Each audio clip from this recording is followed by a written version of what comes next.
नमस्कार, जय हिंद। आप सभी का हमारे चैनल पर स्वागत है। तो दोस्तों, आज हम बात करने वाले हैं क्लास 10th की बायोलॉजी में, उसको पढ़ेंगे और उस बायोलॉजी का जो सेकंड चैप्टर है नियंत्रण एवं समन्वय, कंट्रोल एंड कोऑर्डिनेशन, उसकी बात करेंगे। तो उस चैप्टर का हमने ओवरव्यू देखा था कि उस चैप्टर में हमें पढ़ना क्या है। वो वीडियो पहले से अपलोड है चैनल पर, प्लेलिस्ट में जाके आप देख सकते हैं। आज जो बात करेंगे उसका नेक्स्ट है कि हमारे सेकेंड चैप्टर में जो है एक टॉपिक है मानव मस्तिष्क, ह्यूमन ब्रेन। ठीक है, तो उसको हम पढ़ने वाले हैं। अच्छा लगेगा, समझ में भी आएगा।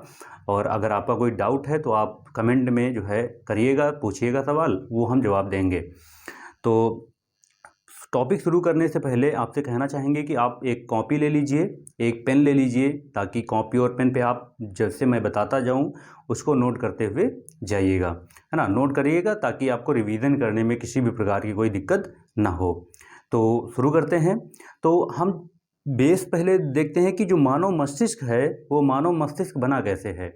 ठीक है, तो मानव मस्तिष्क क्या है कि हमारा जो पूरा शरीर है, मानव शरीर है, वो पूरा मानव शरीर जो है एक तंत्रिका तंत्र से बंधा हुआ है, जिसे नर्वस सिस्टम बोलते हैं। तंत्रिका कोशिकाएं होती हैं, न्यूरॉन सेल्स जो होती हैं जिन्हें बोलते हैं, उन सभी तंत्रिका कोशिकाओं से जो है पूरा शरीर बना हुआ है।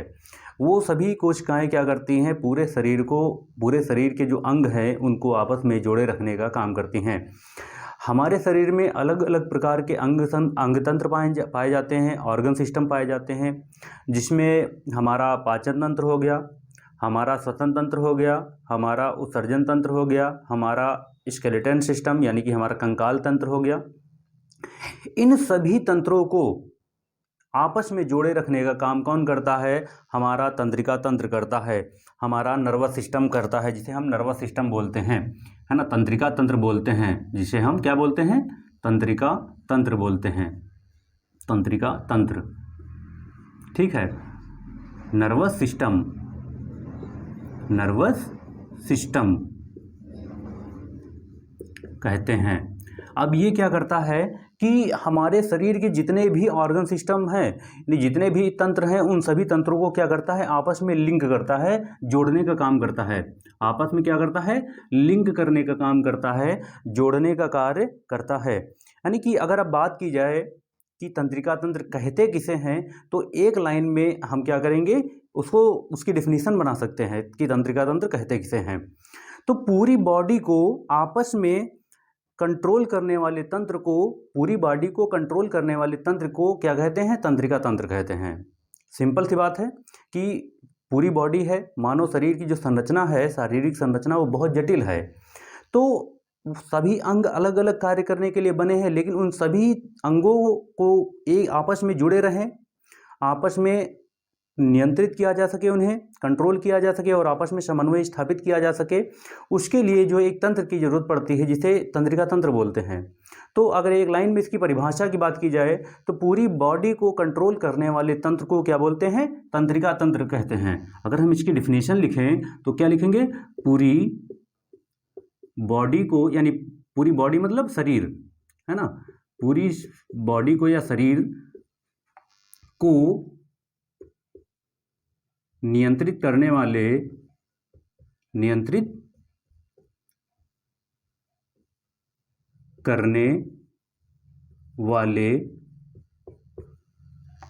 तंत्र को तंत्रिका तंत्र कहते हैं। तंत्रिका तंत्र कहते हैं। ठीक है, अब ये तंत्रिका तंत्र करता क्या है? ये तंत्रिका तंत्र करता ये है कि हमारा शरीर जो है उद्दीपन ग्रहण करता है कि अगर हमारे शरीर के किसी भी पार्ट में थोड़ा सा भी मूवमेंट होता है तो वो मूवमेंट क्या करता है, वो उसकी सूचना जो है हमारे मस्तिष्क तक पहुँचे, वो मस्तिष्क सूचना ग्रहण करे, इस सूचना को लाने और ले जाने का कार्य क्या करता है? तंत्रिका तंत्र करता है।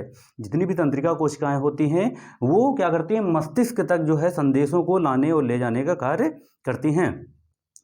इसमें क्या है, जैसे अगर एग्जाम्पल से बात की जाए कि अगर हमारे पैर में, अगर हम रास्ते पे कहीं जा रहे हैं और हमारे पैर पे क्या हो, अगर अचानक कांटा चुभ जाए या हमारे पैर के नीचे छोटा सा पत्थर आ जाए, तो वो अगर चुभा और चुभेगा तो पता कैसे चलेगा? तो वो क्या करता है कि हमारे पूरा बॉडी को बांधा रखा है, एक तंत्रिका तंत्र ने, नर्वस सिस्टम ने बांध रखा है, और ये सूचना संदेश मस्तिष्क से पहुंचाएगा, तभी एक्शन होगा, तभी वो बॉडी का वो पार्ट मूवमेंट करेगा। तो क्या होता है कि जैसे ही पैर में कांटा चुभा, वो कांटा चुभने पर वहाँ का जो सेल्स होती हैं वो तुरंत ब्रेन तक क्या करती हैं, संदेश पहुँचाएंगी। वो जैसे ही संदेश पहुँचाएंगी तो ब्रेन तुरंत क्या करता है, रिफ्लेक्स एक्शन करता है, प्रतिवर्ती क्रिया करेगा और तुरंत बताएगा कि तुरंत क्या करिए, आप पैर को तुरंत जो है उठाइए, पिक करिए वहाँ से। नहीं, अगर नहीं उठा रहे हैं तो वहाँ फिर जो है खतरा है ना। तो ये ऐसे ही क्या होता है कि तंत्रिका तंत्र क्या करता है कि सूचना शरीर की किसी भी अंग में कुछ भी घटना घट रही है, या उस अंग में किसी भी प्रकार की एनर्जी की कमी है, ब्लड की कमी है, या वो अंग नहीं काम कर रहा है तो उसको और एनर्जी की ज़रूरत है, ये सारी सूचना जो है तंत्रिका तंत्र मस्तिष्क तक ले जाता है। क्लियर होगा?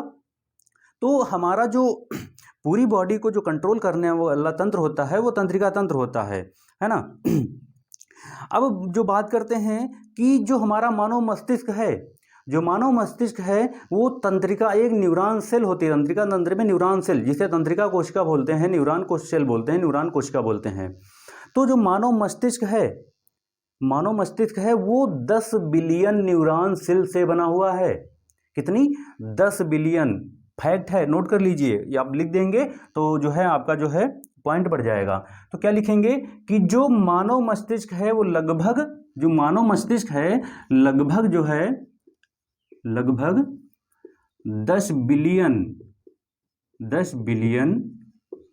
न्यूरॉन सेल, 10 बिलियन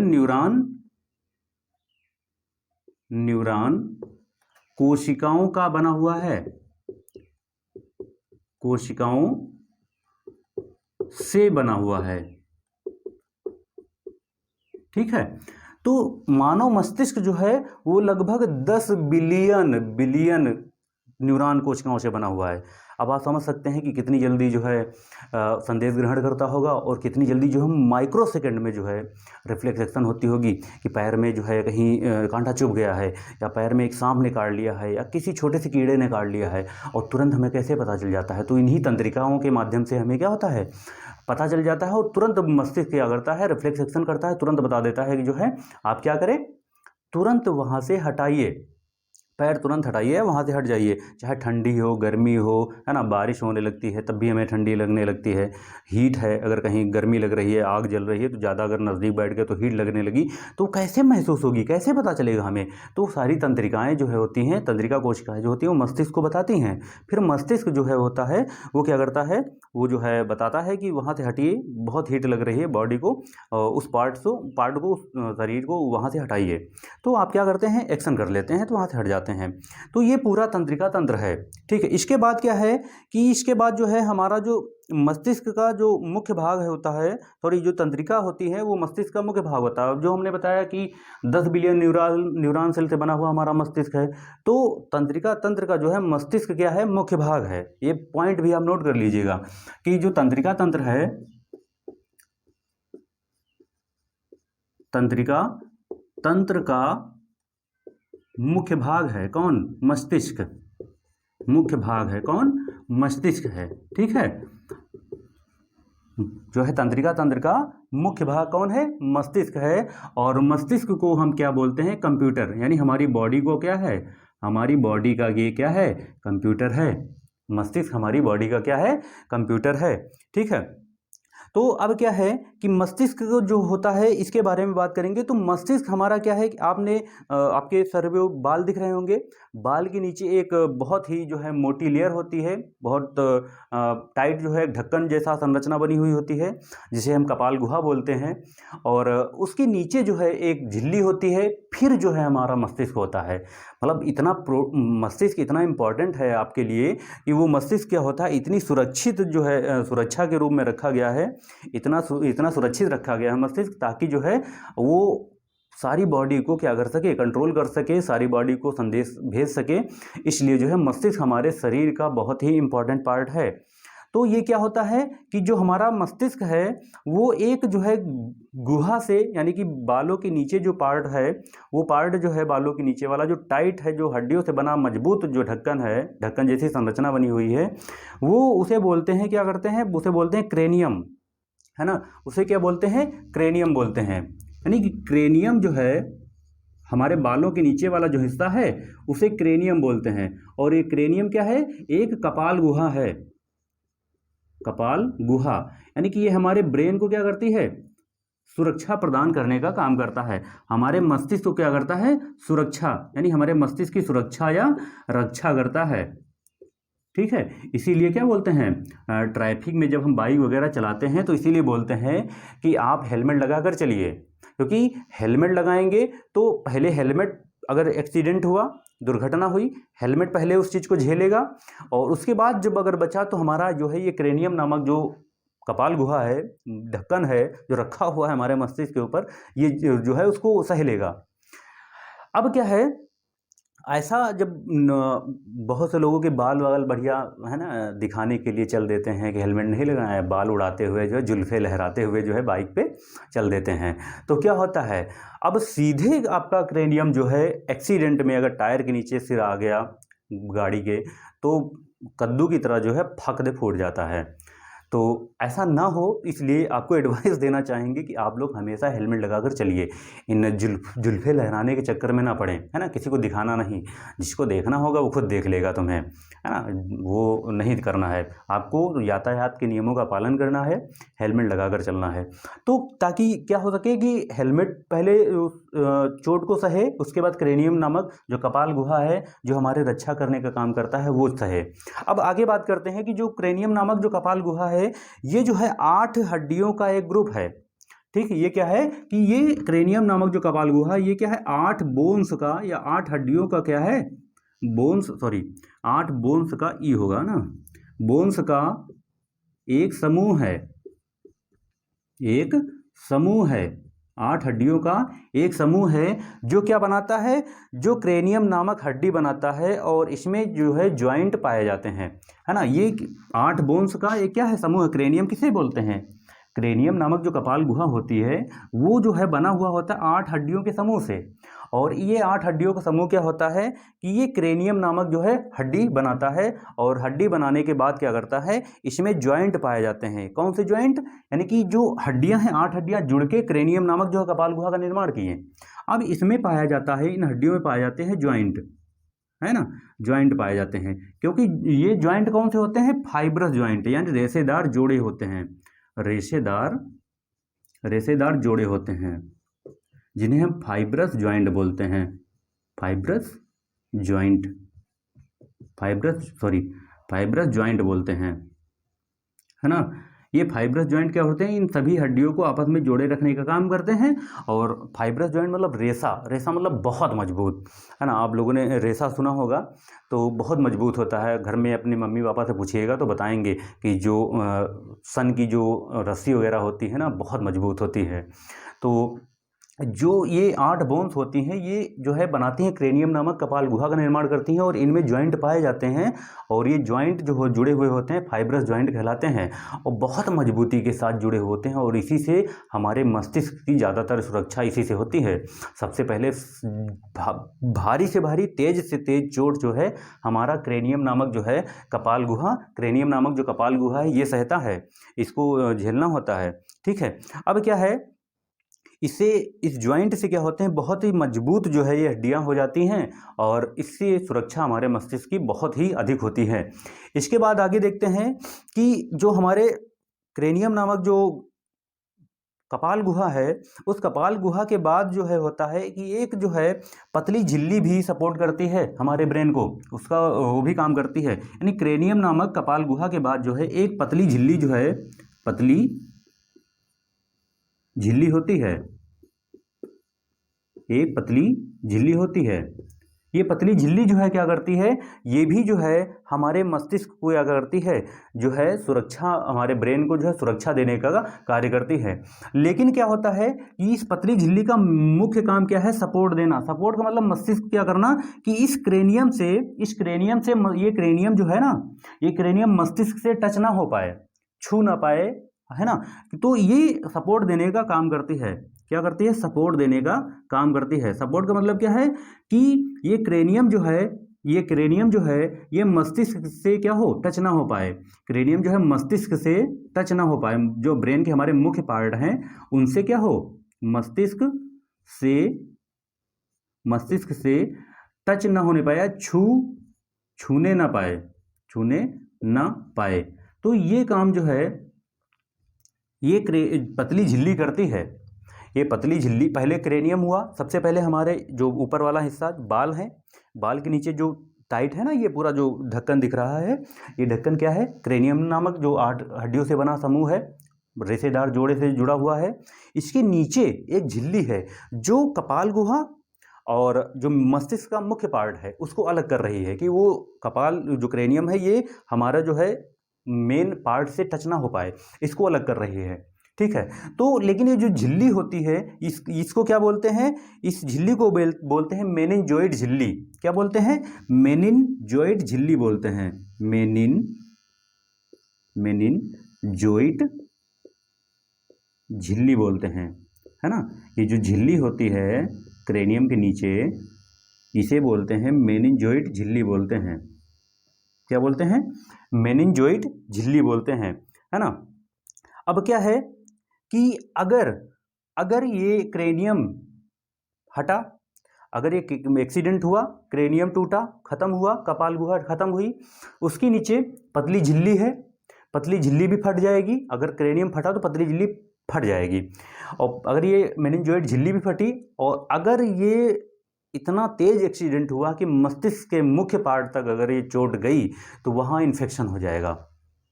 क्लियर है, वहाँ इन्फेक्शन हो जाएगा, क्योंकि क्रेनियम टूटा, पतली झिल्ली मेनिनजोइड झिल्ली फटी, फिर मस्तिष्क का मुख्य पार्ट जो मेन कंप्यूटर होता है वो जहाँ पर होता है ना, वो नष्ट होने लगेगा। तो वहाँ पर क्या होगा, वहाँ पर इन्फेक्शन हो जाएगा। और अगर इन्फेक्शन हुआ तो जो मनुष्य होता है उस मनुष्य की क्या होती है, तुरंत जो है मृत्यु हो जाती है। ठीक है। तो तुरंत क्या होगी, उस मनुष्य की मृत्यु हो जाएगी। अगर मेनिनजोइटिस झिल्ली फटी, वो मेन पार्ट तक चोट पहुंची, तो वो मनुष्य की मृत्यु का कारण बन जाएगा। ठीक है। तो हमने क्या बात की, हमने बात की कि हमारा जो मस्तिष्क का जो आवरण है, सबसे पहले क्या है, सबसे पहले हमारी कपाल गुहा है ना, ऊपर वाला हिस्सा कपाल गुहा जो क्रेनियम नामक हड्डी से बना हुआ है। इसके बाद हमारा क्या है, इसके ऊपर अगर बात करें तो कपाल गुहा के ऊपर बाल है हमारे, है ना, बाल हैं। फिर हमारा जो है कपाल गुहा है। कपाल गुहा के बाद जो है हमारा आता है झिल्ली, यानी कि जिस झिल्ली की हम बात कर रहे हैं मेनिनजोइड झिल्ली, है ना, झिल्ली। इसके बाद जो है मस्तिष्क का जो है मुख्य पार्ट होता है, मस्तिष्क का मुख्य पार्ट होता है। ठीक है। अब आगे बात करते हैं कि अब इसमें क्या है, जो ब्रेन होता है इस झिल्ली में होता है, इस ब्रेन का जो वेट अगर देखा जाए तो इसका वजन अगर होता है तो वो होता है 1.4 kg। मस्तिष्क का भार होता है, मस्तिष्क का भार यानी वजन, मस्तिष्क का भार जो है 1.4 kg होता है। इस झिल्ली के अंदर जो मेनिनजोइड झिल्ली होती है ना, इसके अंदर जो मस्तिष्क है, मुख्य पार्ट है, उसका वेट जो है होता है 1.4 kg, 1.4 kg, या लिखते हैं कि 1350 से 1400 ग्राम के बीच होता है। तो आप चाहे 1350 से 1400 ग्राम लिख लीजिए, है ना, अगर लिखना चाहे तो 1350 से 1400 ग्राम, है ना, चाहे ग्राम में लिखिए, हमने यहाँ पर केजी में लिखा है। ठीक है। तो 1.4 यानी कि 1400 ग्राम जो है हमारे मस्तिष्क का भार होता है। ठीक है। अब आगे देखते हैं कि अगर इसमें मेनिनजोइड जो है झिल्ली फटी तो रोग कौन सा होता है, तो अगर मेनिनजोइटिस झिल्ली फटी तो मेनिनजोइटिस नामक जो है रोग हो जाता है। कौन सा, मेनिनजोइटिस नामक रोग हो जाता है, यानी वही ब्रेन कैंसर जिसको बोल जाते हैं। मेनिंजाइटिस झिल्ली जो है अगर फटी, मेनिंजाइट झिल्ली फटी तो मेनिंजाइटिस नामक जो है रोग हो जाता है, क्योंकि हमारा मस्तिष्क जो है ज़्यादा चोट को सह नहीं पाता है। ठीक है, और झिल्ली हमारी क्या होती, क्षतिग्रस्त हो जाती है। ठीक है, अब आगे बात करते हैं। इतना हो गया, अगर आप लोगों ने इतना कर दिया हम इसको इरेज कर दें ताकि हमें आगे बात करनी है। ठीक है, इतना हो गया होगा तो इसको हम ज़रा हटा देते हैं, है ना, थोड़ी देर लगेगी। अगर इतना क्लियर हो गया हो तो कमेंट करिए आप लोग, है ना, लाइक ज़रूर कर देना। अब क्या है कि हमारा जो ब्रेन कैंसर होता है ना, मस्तिष्क कैंसर जो होता है वो भी होता है। वो मस्तिष्क कैंसर कैसे होता है कि अगर हमारा जो ब्रेन है उसमें अगर सेल डिवीज़न हो रहा है, ठीक है, तो अगर सेल डिवीज़न हो रहा है तो ब्रेन कैंसर हो जाएगा। ठीक है, लेकिन कहते हैं कि मस्तिष्क में जो है सेंट्रोसोम नहीं पाया जाता है, मस्तिष्क में सेंट्रोसोम नहीं पाया जाता है, और अगर सेंट्रोसोम नहीं पाया जाता है तो सेल डिवीज़न नहीं होगा। सेंट्रोसोम की बात करते हैं। जो सेंट्रोसोम है इसका काम क्या है?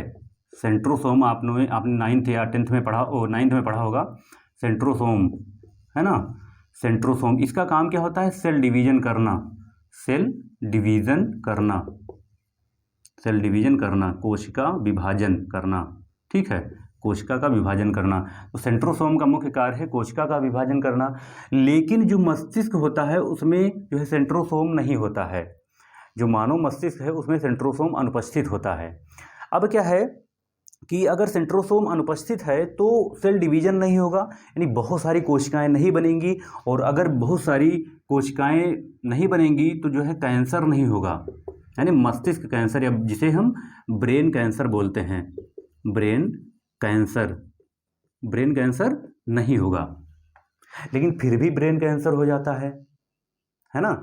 फिर भी आप लोगों ने सुना होगा ना कि उनके ब्रेन कैंसर हो गया, फिर भी हो जाता है। क्यों? इसका रीज़न ये है कि जो सेंट्रोसोम है वो तो नहीं होता है, लेकिन जो है सेंट्रोसोम इसमें अनुपस्थित होता है। नई कोशिकाओं, जब सेल डिवीज़न नहीं होगा तो नई कोशिकाएं नहीं बनेंगी, और अगर नई कोशिकाएं नहीं बनेंगी तो जो है ब्रेन कैंसर नहीं होगा। मस्तिष्क में नई कोशिकाएं नहीं बनती हैं, इसीलिए एक बार अगर ब्रेन क्षतिग्रस्त हो गया आपका तो दोबारा जो है मस्तिष्क को सही कर पाना बहुत मुश्किल होता है। इसीलिए बोलते हैं कि हेलमेट लगा कर चला करें, है ना, कि एक बार अगर ब्रेन का कोई भी पार्ट अगर नष्ट हुआ तो हमेशा के लिए जो है वो हो जाता है, उसमें नई कोशिकाएं नहीं बनती हैं क्योंकि सेंट्रोसोम अनुपस्थित होता है। लेकिन कभी कभी ऐसा हो जाता है कि सेल डिवीज़न शुरू हो गया, और अगर सेल डिवीज़न शुरू हो गया तो वहाँ जो है ब्रेन कैंसर भी हो जाता है। तो जो 90% जो मस्तिष्क का भाग होता है, जो बात कर रहे हैं कि 90% जो भाग होता है वो जो है तंत्रिका कोशिकाओं से बना हुआ होता है। जो 90% जो मस्तिष्क का भाग होता है, 90% वो क्या होता है? वो न्यूरॉन सेल का बना होता है। अगर हम बात करें मस्तिष्क की कि 90% जो मस्तिष्क है वो किसका बना होता है? न्यूरॉन सेल का, न्यूरॉन कोशिका का बना होता है। ठीक है, न्यूरॉन कोशिका का बना होता है।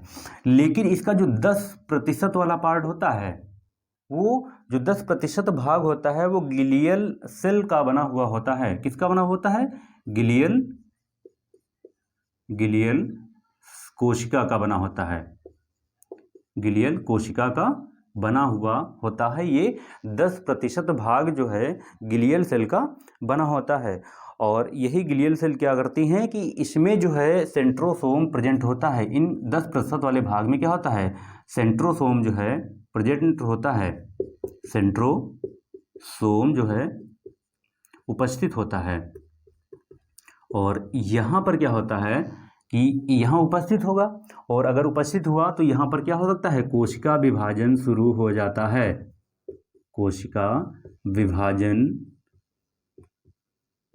कोशिका विभाजन क्या होगा? शुरू हो जाएगा, इसी हिस्से में शुरू होता है।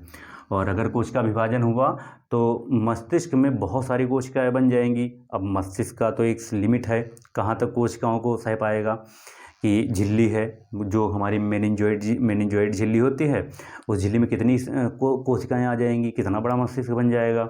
तो वो एक सीमा तक बनेगी, नहीं तो फिर फट जाएगा, झिल्ली फट जाएगी, तो कोशिका विभाजन शुरू हो जाएगा। इस 10% जो है गिलियल सेल जो होती हैं, इनमें सेंट्रोसोम प्रेजेंट होता है, जिसकी वजह से जो है कोशिका विभाजन शुरू हो जाता है। और जैसे ही कोशिका विभाजन शुरू हो जाता है, अगर ज़्यादा मात्रा में हुआ तो यहीं पर क्या हो जाता है, ब्रेन कैंसर। तभी जो है ये 10% चांस होते हैं ब्रेन कैंसर के, 10% चांस जो है ब्रेन कैंसर के होते हैं। रेयर केस में होता है, कि ज़्यादा नहीं, रेयर केस में होता है कि अगर ये वाला हिस्सा जो है 10% हिस्सा जो है अगर ये एक्टिव हो गया, उसकी वजह से जो है क्या होता है कि सेल डिवीजन हो जाएगा, और सेल डिवीजन हो जाएगा तो इसकी वजह से कैंसर हो जाएगा, जिसे ट्यूमर वगैरह होते बोलते हैं। अगर ट्यूमर हुआ तो सीधे सीधे क्या होती है, मनुष्य की जो है मौत हो जाती है ना। ब्रेन कैंसर हुआ, ट्यूमर बना, है ना, ट्यूमर बना, और ट्यूमर से क्या होती है, मौत हो जाती है, मनुष्य की मौत हो जाती है। इसीलिए जो है हमारे मस्तिष्क को जो है हमें क्या करना चाहिए, अच्छे से प्रोटेक्शन देनी चाहिए, उसको प्रोटेक्ट करना चाहिए, ठीक है। अब इसमें आगे बात करते हैं कि जो हमारी न्यूरॉन सेल होती है, वो न्यूरॉन सेल जो है हमारे शरीर की सबसे बड़ी कोशिका है। न्यूरॉन सेल जो है सबसे बड़ी कोशिका होती है ना। न्यूरॉन सेल जो है, न्यूरॉन सेल जो है क्या है, सबसे बड़ी कोशिका है, सबसे बड़ी कोशिका है ना। और इसका जो हिस्सा होता है ना, इसकी जो लंबाई होती है न्यूरॉन सेल की, उस लंबाई को क्या बोलते हैं, यानी कि इसकी लंबाई को क्या बोलते हैं, साइनेप्स बोलते हैं, साइनेप्स कहते हैं। इसकी लंबाई को क्या कहते हैं, साइनेप्स बोलते हैं। अब क्या है कि ये जो साइनेप्स है, लंबाई है, ये आपस में जुड़े हुए नहीं होते। आप लोगों ने आपको फोटो दिख रहा होगा कि जो तंत्रिका कोशिका है वो जो है बनी हुई है ना, ऐसे करके बनी हुई होती है। अब इसमें जो है ये जो ऐसे जो है पूरी बनी हुई होती है ना। तो हम एक रफली बना रहे हैं, आपको फिगर जो है दिख रहा होगा। तो यहाँ पर क्या होते हैं, ये जॉइंट जो है जुड़े हुए नहीं होते हैं आपस में, और अगर ये जुड़े हुए नहीं है तो जो है मस्तिष्क तक जो है संदेश कैसे ले जाएगा, है ना, ब्रेन तक संदेश कैसे जाएगा। तो इनके बीच में जो स्थान होता है वहाँ उसका रीजन तो यही है कि भाई मस्तिष्क संदेश नहीं जा पाएगा, आपस में जुड़े हुए नहीं, जबकि ले जाना चाहिए और ज़रूरी भी है। नहीं गया तो ब्रेन को पता नहीं चलेगा और वो अंग तब तक क्षतिग्रस्त हो चुका होगा। तो उसकी वजह से क्या होता है, इनके बीच में जो है सोडियम जो हमारा होता है, सोडियम आयन जो होता है, Na होता है, वो जो है संदेश ले जाने का कार्य करता है। सोडियम जो है, सोडियम आयन जो है ये क्या करता है, ये हमारे ब्रेन तक जो है, इनके बीच में जो स्पेस होता है ना, उसकी वजह से जो है उस स्पेस को जो है संदेश जो है सोडियम आयन जो है मस्तिष्क तक ले जाता है। यानी कि न्यूरॉन का जो है अंतिम हिस्सा जो एक्सॉन वगैरह है वो आपस में जुड़े हुए नहीं होते हैं, और अगर आपस में जुड़े हुए नहीं हैं तो इसकी वजह से जो है इनके बीच में गैप पाया जाएगा और ये संदेश नहीं जाता है मस्तिष्क को। और इस संदेश को ले जाने का काम कौन करता है, सोडियम आयन करता है। और अगर सोडियम आयन जो है ये क्या करेगा, संदेश ले जाएगा, है ना, ले जाने का कार्य करेगा, ले जाने का कार्य करेगा। और अगर सोडियम आयन एब्सेंट है, यानी कि हमारे शरीर में कभी कभी क्या होता है कि पानी की कमी होगी, डिहाइड्रेशन बोलते हैं, हमारे शरीर में डिहाइड्रेशन हो जाता है, पानी की कमी हो जाती है।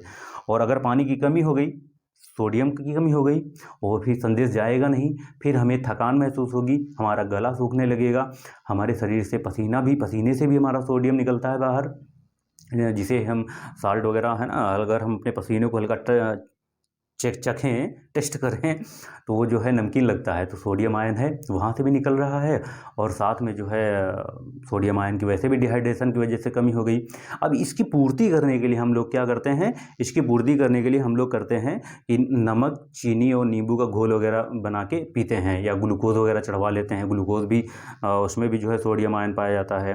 तो उससे क्या होता है, डिहाइड्रेशन की समस्या सॉल्व होती है। नमक, पानी, चीनी वगैरह वगैरह डाल के जो है कायदे से घोल बना के शरबत पी जाते करते हैं। तो जब पीते हैं तब सोडियम आयन की जो है पर्याप्त मात्रा में शरीर में आपूर्ति होती है, और जैसे ही सोडियम आयन की आपूर्ति शरीर में हुई तो वो फिर सोडियम आयन क्या करता है, संदेश मस्तिष्क तक ले जाने का काम शुरू कर देता है। मस्तिष्क संदेश लाने और ले जाने का कार्य जो है शुरू कर देता है। एक्शन और रिफ्लेक्स एक्शन होना शुरू हो जाती हैं। तो ये क्या है कि डिहाइड्रेशन की समस्या को अगर बात की जाए कि अगर इनके बीच में जो इनका अंतिम हिस्सा होता है न्यूरॉन सेल का, एक्सॉन वगैरह होता है, उनके बीच में ज्वाइंट नहीं पाए जाते, आपस में जुड़े हुए नहीं, तो गैप होता है। गैप हुआ तो संदेश ले नहीं जाएंगे, और संदेश ले जाने का फिर कौन काम करेगा, सोडियम आयन करेगा। और सोडियम की अगर शरीर में कमी हो गई तो डिहाइड्रेशन हो गया, तो फिर संदेश नहीं जा पाएगा। तो उसकी पूर्ति के लिए हम लोग क्या करते हैं, वही नमक पानी चीनी का घोल जो है बना के शरबत पी जाते हैं, कस के पीते हैं। और जैसे पीते हैं हमारे शरीर में जैसे आपूर्ति हो जाती है, फिर जो है संदेश मस्तिष्क तक जाने लगते हैं। ठीक है, तो इतना क्लियर हो गया होगा, है ना। तो डिहाइड्रेशन वगैरह जो है आप इसीलिए बोलते हैं कि खूब पानी पीते रहिए आप लोग, है ना। पानी पीते रहेंगे जिसकी वजह से जो डिहाइड्रेशन नहीं होगा आप लोगों के शरीर में। वैसे भी पानी की कमी नहीं होनी चाहिए, कम से कम जो है बोलते हैं 3 से 4 लीटर जो है पूरे दिन में पानी पीना चाहिए, है ना। जैसे इस समय मेरा गला सूख रहा है तो 1 मिनट पानी पी ले, है ना, फिर बात करते हैं।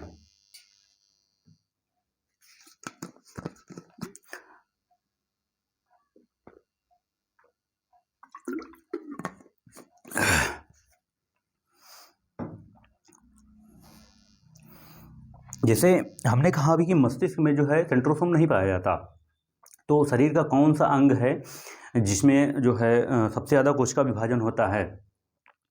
मस्तिष्क में कोशिका विभाजन 10% जो गीलियल कोशिका है इसमें पाया जाता है सेंट्रोसोम। इसकी वजह से जो है ट्यूमर वगैरह हो जाता, मौत हो जाती है। लेकिन मस्तिष्क का एक अंग है जिसे हम लीवर बोलते हैं, जिसे हम यकृत बोलते हैं, उसमें क्या होता है सबसे अधिक जो है सेल डिवीजन होता है, किसमें, लीवर में, जिसे हम यकृत बोलते हैं। नोट कर लीजिएगा पॉइंट, ये बहुत इंपॉर्टेंट है। लीवर या यकृत, इसमें क्या होता है, शरीर का यही एक अंग है जिसमें क्या होता है सबसे अधिक कोशिका विभाजन होता है, सबसे अधिक कोशिका विभाजन होता है, कोशिका विभाजन होता है। ठीक है, तो हमारे शरीर का जो है एक अंग है लीवर यकृत जिसे कहते हैं, इसमें सबसे अधिक कोशिका विभाजन होता है। तो ये आप लोग याद रखेंगे। ठीक है, अब हम बात करते हैं अपने मुख्य भाग की। बेस जो था वो हमने क्लियर कर लिया कि एक बार रिवाइज कर लेते हैं ना कि पूरा हमारा जो शरीर है वो क्या है, एक तंत्रिका तंत्र से आपस में बंधा हुआ है, आपस में जुड़ा हुआ है, सारे अंग जो है एक दूसरे से लिंक हैं। ठीक है, उसके बाद क्या है कि हमारा ब्रेन जो है वो कंप्यूटर है। हमारा ब्रेन जो है करीब करीब लगभग 10 बिलियन जो है तंत्रिका न्यूरॉन सेल से बना हुआ है, और ये हमारे शरीर का कंप्यूटर है। ठीक है, इसके बाद क्या है कि हमारा शरीर जो है, हमारे शरीर का जो ब्रेन है वो ब्रेन क्या करता है, जो न्यूरॉन सेल को संदेश को लाती हैं, वो कोशिकाएं जो तंत्रिका कोशिकाएं होती हैं वो संदेश लाती हैं मस्तिष्क तक, और वो फिर वो क्रिया प्रतिक्रिया करने के लिए जो है संदेश बताता है कि आप करिए उस अंग को। फिर अब मस्तिष्क पर आते हैं, तो हमारा जो ऊपर वाला हिस्सा है, बाल हमारे हैं, उसके नीचे हमारा एक क्रेनियम नामक जो है कपाल गुहा बनी हुई है, जो 8 हड्डियों का समूह है, और ये 8 हड्डियां आपस में फाइब्रस जॉइंट द्वारा जुड़ी हुई होती हैं। इसके नीचे क्या होती है, एक झिल्ली होती है जिसे मेनिंजोइड झिल्ली बोलते हैं। ये झिल्ली क्या करती है कि ताकि क्रेनियम जो है हमारे मस्तिष्क के मुख्य भाग से टच ना होने पाए।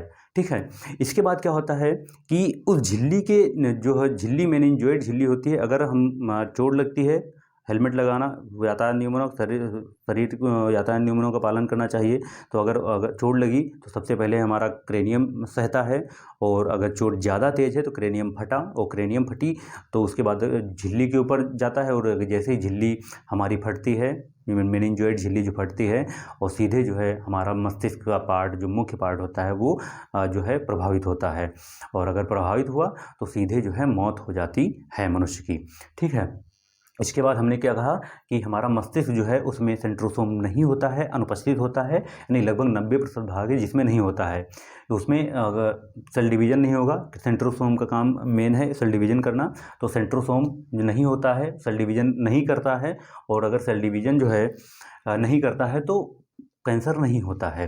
लेकिन बात करते हैं कि जो 90% भाग है वो तो न्यूरॉन कोशिका का बना हुआ है और 10% जो है ग्लियल कोशिका का बना हुआ है। 10% वाले भाग में सेंट्रोसोम प्रेजेंट होता है और यही 10% वाला भाग जिसमें सेंट्रोसोम प्रेजेंट होगा तो वहाँ कोशिका विभाजन करते हैं और जैसे ही कोशिका विभाजन शुरू हुआ तो ब्रेन कैंसर हो जाता है, ट्यूमर वगैरह बन जाता है और मौत हो जाती है मनुष्य की। ठीक है, उसके बाद हमने क्या बात की कि जो हमारी न्यूरॉन सेल होती है उसमें वो सबसे बड़ी कोशिका होती है। न्यूरॉन सेल जो है शरीर की सबसे बड़ी कोशिका होती है और सबसे बड़ी कोशिका होती है और इसकी लंबाई को साइनेप्स बोलते हैं। और इसके जो अंतिम हिस्सा होता है, एक्सॉन वाला हिस्सा होता है, उसमें जो है बीच में गैप पाया जाता है और अगर गैप पाया जाता है तो संदेश कैसे जाएगा मस्तिष्क तक, और संदेश फिर लाता कौन है, तो सोडियम आयन लेकर आता है, सोडियम लाने और ले जाने का काम करता है। और सोडियम कैसे लाता है, अगर डिहाइड्रेशन वगैरह हो, सोडियम की कमी हुई तो फिर संदेश नहीं जाते हैं और इसके लिए हमें फिर वही नमक चीनी पानी का घोल जो है बनाकर पीना होता है। अब क्या आगे बात करते हैं कि पूरे शरीर में एक अंग है जिसे लीवर बोलते हैं, उसमें सबसे अधिक कोशिका विभाजन होता है। यहाँ तक क्लियर है? ठीक है। अब आगे बढ़ते हैं, अब आते हैं अपने मस्तिष्क के मुख्य पार्ट तक। ठीक है, हमारा ब्रेन के भाग देख लेते हैं ना कि अग्र मस्तिष्क, मध्य मस्तिष्क और पश्चिम मस्तिष्क। ठीक है, तो उसको हम अच्छे से पढ़ेंगे, मज़ा आने वाला है, तो आप बने रहिएगा, थोड़ा पेशेंस रखिए, है ना। तो हम आपको सिखा रहे हैं, आप सीखिए और अपना रिस्पांस ज़रूर दे देना कि आपको कैसा लगा। ठीक है, अगर यहाँ तक समझ में आ गया हो तो फिर जो है एक छोटा सा थम्स अप दे दीजिए, है ना, अंगूठा वाला जैसे ना, ऐसे उसमें मैसेज में कमेंट सेक्शन में। अगर यहाँ तक क्लियर हुआ हो तो, नहीं हुआ तो फिर पूछिए भाई, अगर आपका कोई डाउट वगैरह है तो अब बात करते हैं ब्रेन की, बात करते हैं। अब हमारा मस्तिष्क का मुख्य पार्ट हमने बेसिक देख लिया है ना, पीछे वाला हिस्सा कि कहाँ से स्टार्ट हुआ है। तो जो मस्तिष्क है, ये मस्तिष्क जो है 12 जोड़ी जो है हड्डियों से, जो नसें होती तंत्रिकाओं से मिलकर बना होता है। कितनी? 12 जोड़ी तंत्रिका कोशिकाओं से मिलकर जो है बना हुआ है। कितनी? जो हमारा मस्तिष्क है ये 12 जोड़ी तंत्रिका कोशिकाओं से मिलकर बना हुआ है। इतना याद रखिए क्योंकि अभी ये आगे आएगा। ठीक है, अब बात करते हैं मस्तिष्क के मुख्य पार्ट की। ठीक है, 3 भाग होते हैं, तो थोड़ा डिवाइड करते हैं मानव मस्तिष्क को।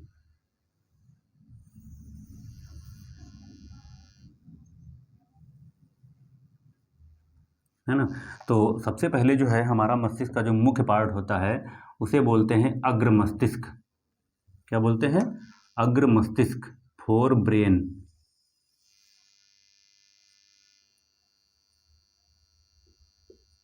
अग्र मस्तिष्क,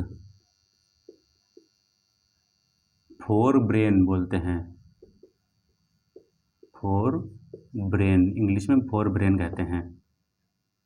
ये हमारे मस्तिष्क का सबसे आगे वाला हिस्सा है, हमारा सबसे आगे वाला हिस्सा है।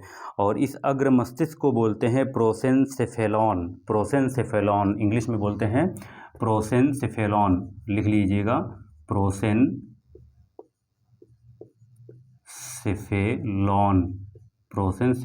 जो है इसको इंग्लिश में बोलते हैं। अग्र मस्तिष्क जो है हमारा प्रमस्तिष्क भी इसको बोलते हैं, है ना, इसको प्रमस्तिष्क भी बोलते हैं, प्रमस्तिष्क। अगर कोई इसमें से वर्ड आ गया तो आप कंफ्यूज मत होइएगा, ये सब एक ही हैं। प्रमस्तिष्क जिसे हम प्रोसेनसेफेलॉन बोलते हैं, जिसे फोरब्रेन या अग्र मस्तिष्क कहते हैं। ठीक है, तो अग्र मस्तिष्क जो होता है, इस अग्र मस्तिष्क के भी 3 पार्ट होते हैं। ठीक है, जो हमारा अग्र मस्तिष्क है इसके भी 3 भाग होते हैं। तो एक बार इनको देख लेते हैं कि अग्र मस्तिष्क हो गया, फिर जो है हमारा मध्य मस्तिष्क हो गया, मध्य मस्तिष्क, और जिसे हम मिड ब्रेन बोलते हैं, मिड ब्रेन। और इधर हो जाता हमारा पश्च मस्तिष्क,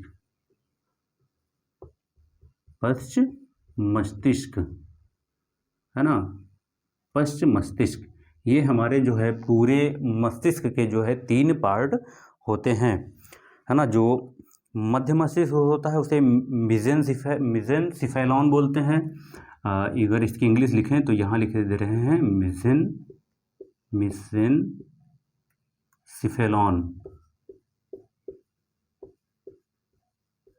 मिजेनसिफेलॉन। इसमें आप हिंदी इंग्लिश दोनों लिखिएगा ताकि एग्जामिनर के ऊपर जो है आपका इम्प्रेशन अच्छा पड़े, है ना। इसलिए जो है हिंदी के चक्कर में मत पड़ना कि हिंदी लिख कर चले आए, है ना। दोनों लिखिए, बहुत इंप्रेशन पड़ता है, एग्जामिनर खुश हो जाता है कि बच्चे ने अच्छे से पढ़ा हुआ है, लगता है उसको पता है अच्छे से। तो मेसेनसिफेलॉन मध्य मस्तिष्क को बोलते हैं। पश्च मस्तिष्क जो है उसको इंग्लिश में बोलते हैं रामबन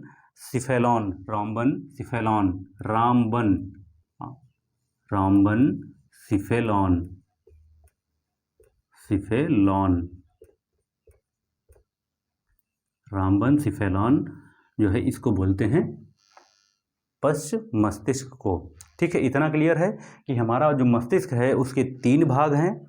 एक हमारा अग्र मस्तिष्क है, आगे वाला भाग, फोर ब्रेन, जिसे हम प्रमस्तिष्क भी कहते हैं और प्रोसेंसेफेलॉन बोलते हैं इंग्लिश में।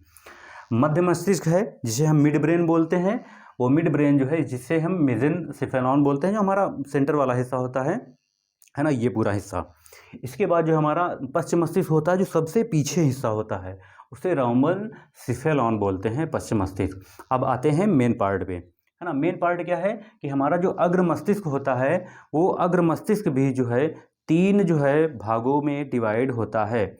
एक होता है सेरिब्रम, थैलेमस और हाइपोथैलेमस। अगर इसको भी हम डिवाइड करें 3 हिस्सों में तो एक होता है सेरिब्रम,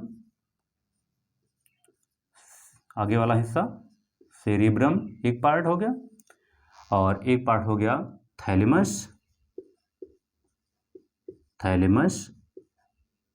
और एक पार्ट हो गया हाइपोथैलेमस। आप नोट करते चलिए क्योंकि मुझे इरेज करना पड़ेगा। हाइपोथैलेमस।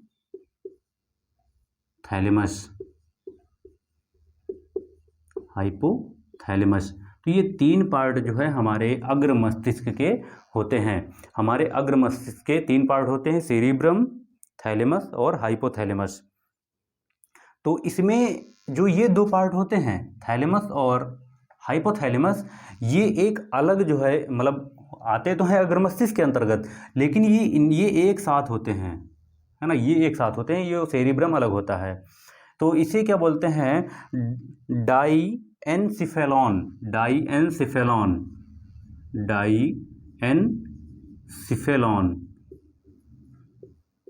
ये अलग जो है पार्ट में आते हैं, जो पार्ट बनाते हैं ये दोनों मिलकर जो है डाईएनसिफेलॉन बनाते हैं।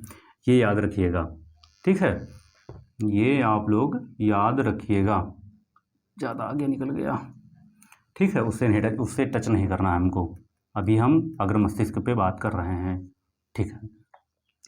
तो अग्र मस्तिष्क के 3 पार्ट हो गए, सेरिब्रम, थैलेमस और हाइपोथैलेमस। तो जिसमें जो थैलेमस और हाइपोथैलेमस होता है, ये डाईएनसिफेलॉन जो है नामक भाग में दोनों आते हैं एक साथ, ठीक है। अब हम एक एक उठाते हैं, एक एक की बात करते हैं। तो हमें सबसे पहले है सेरिब्रम जो है ये क्या होता है, इसकी बात करते हैं। तो सबसे पहले एक एक पार्ट को हम देखते हुए चलेंगे, क्लियर करते हुए चलेंगे, ताकि आपको किसी भी प्रकार की कन्फ्यूज़न ना हो। तो आज आपको मस्तिष्क के बारे में पूरी जानकारी हो जाने वाली है। तो जो सेरिब्रम होता है, अब पॉइंट नोट करना शुरू करिए। जो सेरिब्रम होता है ये पूरे मस्तिष्क का जो है 2/3 भाग होता है। 2/3 भाग जो है पूरे मस्तिष्क का होता है, 2/3 भाग, यानी कि क्या है, करीब करीब जो है 66% जो है 66% ऑफ ब्रेन, 66% ऑफ ब्रेन जो है ये जो है हमारा सेरिब्रम होता है।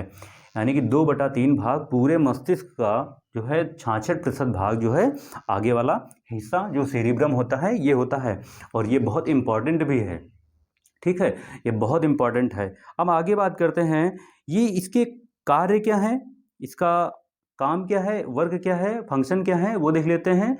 तो जो सेरिब्रम वाला हिस्सा होता है ये सबसे बड़ा जो काम करता है ये याददाश्त का काम करता है। अगर जो आप किसी को देख कर अगर कहते हैं कि वो जो है मुझे याद है, क्या तुम्हें याद है, हाँ वो मुझे याद है ना, तो गाना सुना होगा ना आप लोगों ने कि क्या तुम्हें याद है, तो जो याद होता है ना वो सेरिब्रम वाला हिस्सा ही आपको याद दिलाता है। और अगर सेरिब्रम आपका नष्ट हुआ तो आपकी याददाश्त, जो बहुत से लोगों की याददाश्त चली जाती है, वो इसके नष्ट होने से ही चली जाती है। तो सबसे बड़ा काम क्या है? याददाश्त, इसको याददाश्त की क्षमता को बनाए रखना। याददाश्त की क्षमता को क्या करता है? बनाए रखता है। ठीक है, याददाश्त की क्षमता को बनाए रखता है। और इसका और काम क्या है कि जिज्ञासा बढ़ाना, यानी कि जिज्ञासु मन होता है। अगर जिसका सेरिब्रम अच्छे से डेवलप है तो वो क्या इंसान होता है? जिज्ञासु। जिज्ञासु यानी जिज्ञासु होता है, वो जिज्ञासु ज़्यादा अधिक होता है। जिज्ञासु मतलब नई नई चीज़ों का सीखना, जानने की इच्छा करना कि मुझे ये भी सीखना है, मुझे वो भी पढ़ना है, मुझे वहाँ देखना है ना। नई नई चीज़ों प्रैक्टिकल करना। अगर बायोलॉजी में कुछ पढ़ाया जा रहा है या केमिस्ट्री में पढ़ाया जा रहा है, नहीं समझ में आ रहा है, तो अगर हम किसी चीज़ को प्रैक्टिकल करके सीख लेते हैं, देख लेते हैं, तो क्या होता है? हमें तुरंत याद हो जाता है। करके देखना है ना, learning by action, learning by experiment, प्रयोग। तो वो क्या होता है? जिज्ञासु। यानी कि सेरिब्रम क्या है, काम क्या है इसका? कि याददाश्त की क्षमता बनाए रखना। ये करता है कि हमें किसी चीज़ को याद रखना, लंबे समय तक याद रखना है। अगर सेरिब्रम एक्टिव है, अच्छे से डेवलप है, तो वो उसकी याददाश्त क्षमता बहुत होगी। ठीक है। दूसरा क्या है? जिज्ञासु, किसी चीज़ को जानने की इच्छा, यानी कि नई नई चीज़ों को सीखने या जानने की इच्छा। ये भी क्या करता है? इसका काम होता है नई चीज़ों को सीखने की इच्छा, नई चीज़ों को सीखने की इच्छा, ये जिज्ञासा होती है। सीखने की इच्छा, जानने की इच्छा, ये सभी, जानने की इच्छा ना, ये सभी जो है नई नई चीज़ों को जानना। जैसे मैं हूँ तो मुझे अच्छा लगता है नई नई चीज़ें पढ़ना या नई चीज़ें जानना कि ये कैसे हुआ। अगर चैप्टर कोई पढ़ रहे हैं, कोई पॉइंट आ गया और कोई शब्द ऐसा आ गया जो नहीं समझ में आ रहा है, तो फिर क्या करते हैं कि जब तक भाई क्लियर नहीं करेंगे आगे बढ़ेंगे नहीं, क्योंकि अगर वहाँ से पॉइंट छोड़ दिए फिर क्या होता है और आगे का चैप्टर समझ में नहीं आएगा। तो बेहतर यही है कि हम वहाँ पर रुकें, रुकने के बाद हम उसको समझें, फिर आगे बढ़ें। तो ये है जिज्ञासु काम भी एक है। इसके बाद जो है ये हमारी जो है मेमोरी पावर, याददाश्त क्षमता तो है, ये मेमोरी पावर वही चीज़ है, मेमोरी पावर भी बढ़ाता है।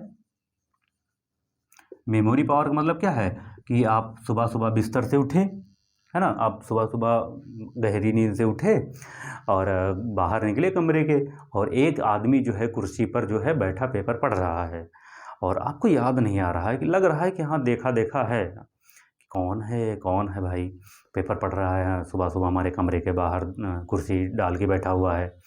और जैसे ही सेरिब्रम एक्टिव होता है, तुरंत याद आता है कि अरे ये तो मेरे पिताजी हैं, पापा हैं मेरे।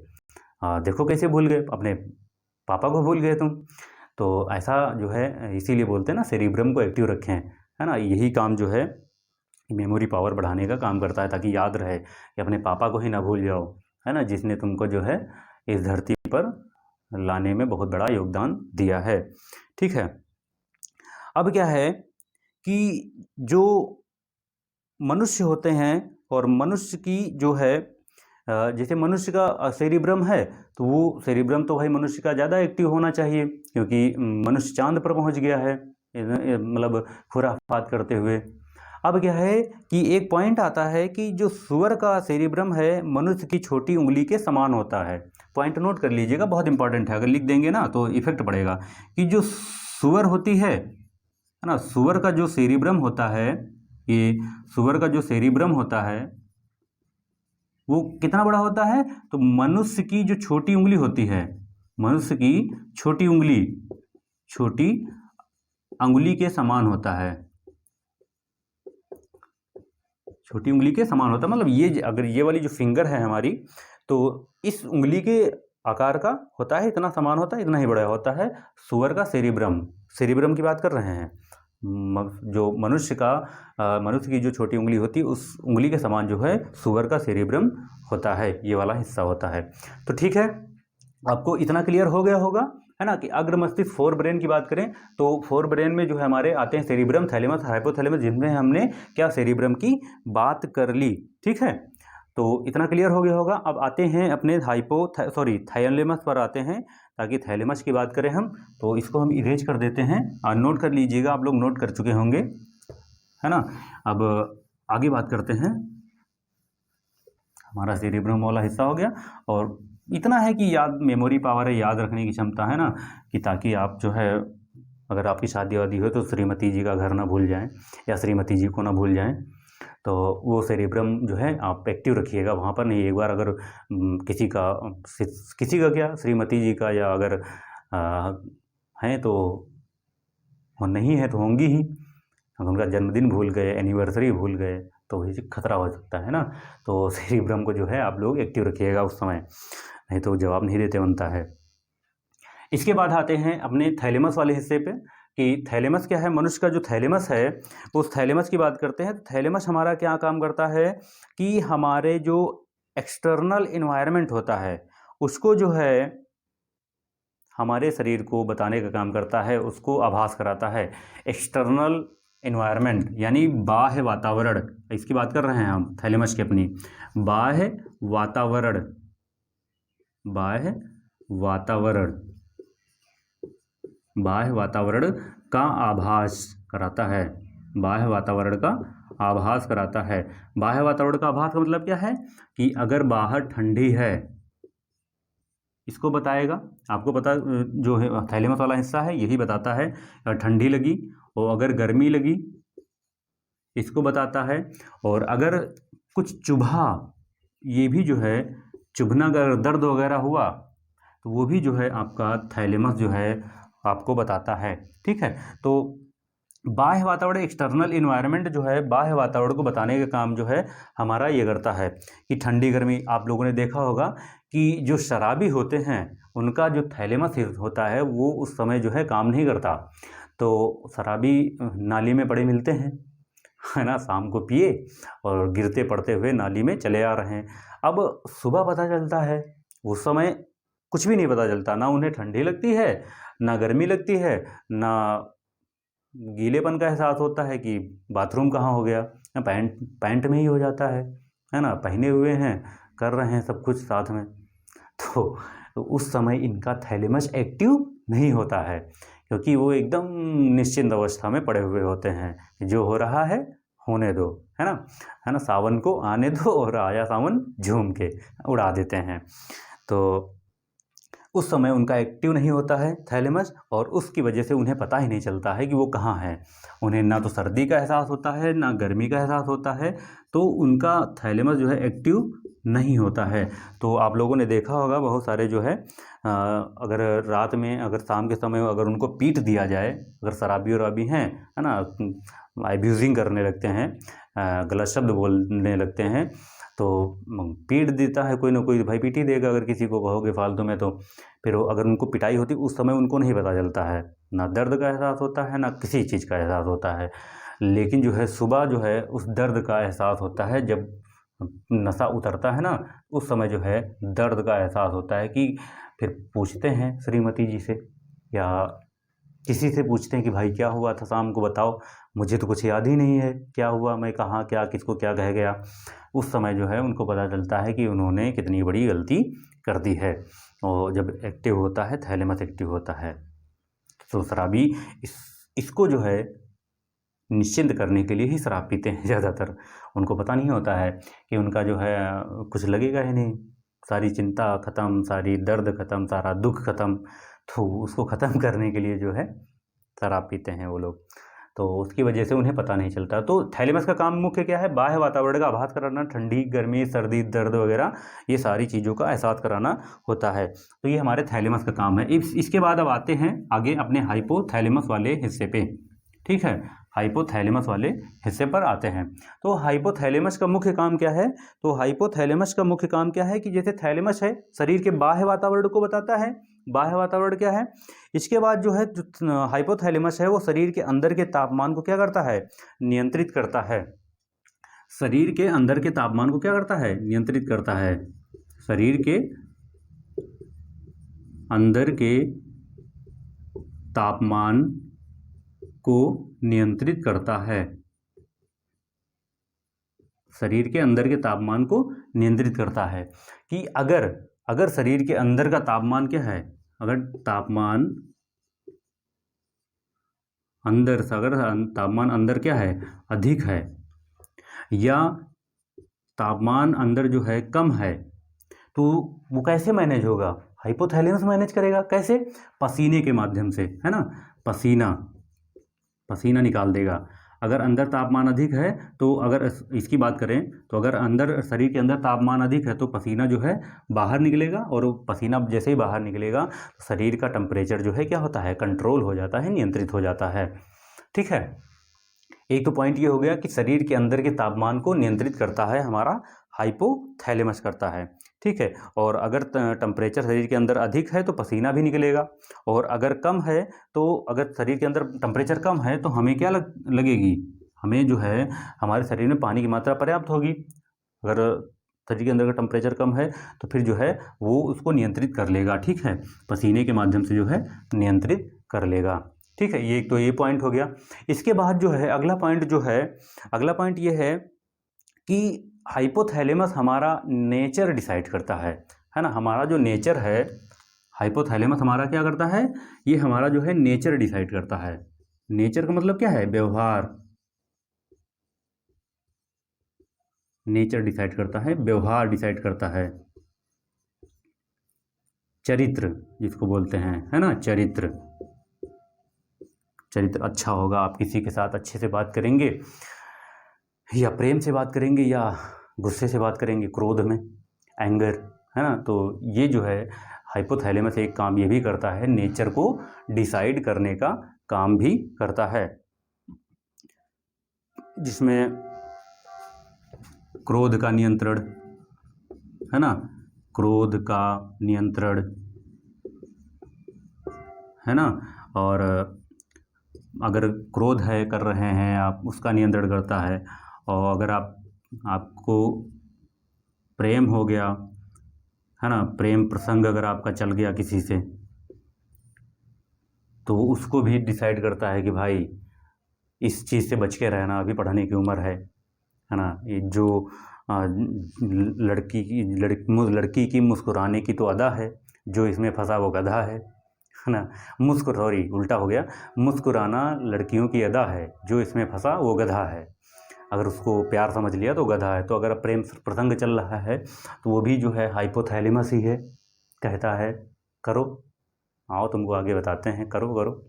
तो प्रेम प्रसंग वाला हिस्सा है कि हाइपोथैलेमस इसका भी नियंत्रण करता है कि ज़्यादा ना हो पाए, है ना, कि तुम्हारे लिए दुनिया से लड़ जाएंगे, एक थप्पड़ में तो गिर जाओगे, तो दुनिया से नहीं लड़ सकते, ये भी होता है। इसके बाद जो है भूख लगना, प्यास लगना, पसीना का नियंत्रण, है ना, भूख लगना,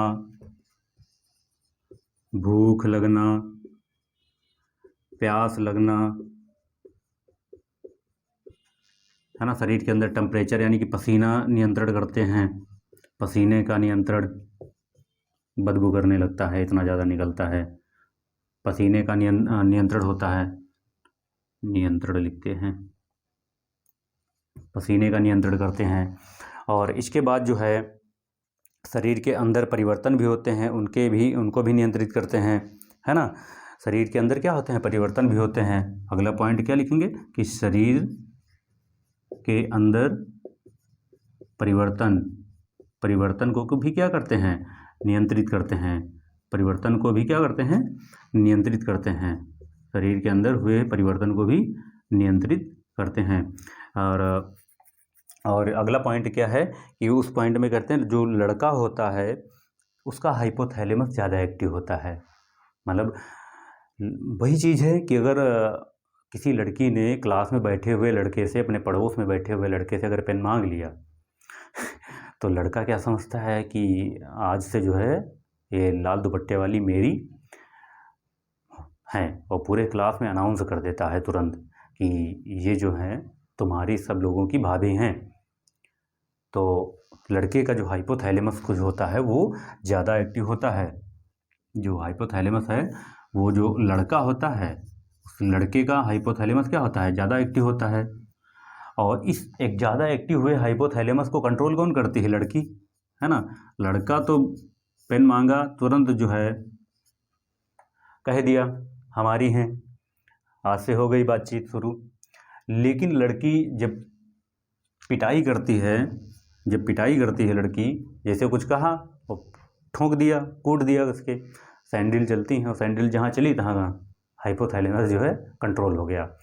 तो मतलब क्या है कि जो लड़का है उसका हाइपोथैलेमस जो है अधिक एक्टिव होता है, लेकिन लड़की का कम एक्टिव होता है। ठीक है, तो लड़की का कम एक्टिव होता है। इसीलिए जो है स्टूडेंट जो होते हैं ना, लाल हरा पीला ज़्यादा, उसमें से बॉयज़ जो होते हैं वो ज़्यादा करते हैं लाल हरा पीला, नहीं कि लाल वाली तुम्हारी और जो लाल दुपट्टे वाली तुम्हारी, हरे दुपट्टे वाली मेरी और सफ़ेद दुपट्टे वाली तुम्हारी। तो ये अनाउंस लड़के पहले कर देते हैं, जबकि लड़कियां अगर करती भी हैं ना तो उनका हाइपोथैलेमस उतना एक्टिव नहीं होता है। तो वो लड़कियां जो हैं इसको बहुत छुपा के करती हैं। और अगर किसी से मतलब एक तो पहली चीज़ तो इतनी आसानी से होता नहीं है, करती नहीं है, और करती भी है ना तो बहुत सोच समझ के, बहुत कायदे से छानबीन करके जो है शुरुआत करती हैं। और लेकिन वो शोर नहीं मचाती, उनकी सहेली नहीं पता, उसको नहीं पता चलता है कि फलाने हमारे जीजा बन गए, है ना। तो ये चीज़ जो है लड़कियों का हाइपोथैलेमस कम एक्टिव होता है और लड़कों का हाइपोथैलेमस जो है अधिक एक्टिव होता है। ठीक है, अब क्या है कि ये होता कैसे है, तो ये होता इसलिए है कि ज़्यादा एक्टिव हुआ तो लड़के जो होते हैं उनके अंदर जो है सल्फोनिक अम्ल होता है। सल्फोनिक अम्ल, ठीक है, कि ज़्यादा एक्टिव कैसे है भाई, तो सल्फोनिक अम्ल जो होता है उसकी मात्रा जो है, सल्फोनिक अम्ल की मात्रा जो है अधिक होती है लड़कों के अंदर। सल्फोनिक अम्ल की मात्रा अधिक होने के कारण जो है लड़कों का कोई दोष ही नहीं है भाई, वो बने ही ऐसे नेचर है, उनके अंदर ये अम्ल ज़्यादा है। उसकी वजह से जो है ये क्या कर जाते हैं, और ओवर जो है समझ लेते हैं, किसी भी चीज़ को जो है बढ़ा चढ़ा के जो है समझ लेते हैं। कि किसी ने अगर पेन मांग लिया तो उसको भी कहाँ से कहाँ तक लेकर चले जाते हैं, तो वो सल्फोनिक अम्ल की मात्रा के उससे होता है। और इसमें भी ज़्यादा होता है कि आप लोग उत्तेजक जो भोजन करते हैं, है ना, जिसे उत्तेजक भोजन करते हैं आप लोग, जो आजकल तो बड़ा ख़तरनाक चीज़ है, भोजन ही नहीं सही है। उत्तेजक भोजन में जिसमें प्याज लहसुन वगैरह जो खाते हैं आप लोग, इससे क्या होता है हाइपोथैलेमस बहुत अधिक एक्टिव होता है। और बहुत अधिक एक्टिव अगर हुआ तो चाहे जितने बड़े साधु संत हों आप, तो आसाराम और राम रहीम की तरह जो है जेल के पीछे मिलेंगे, चाहे जितने बड़े साधु संत हो।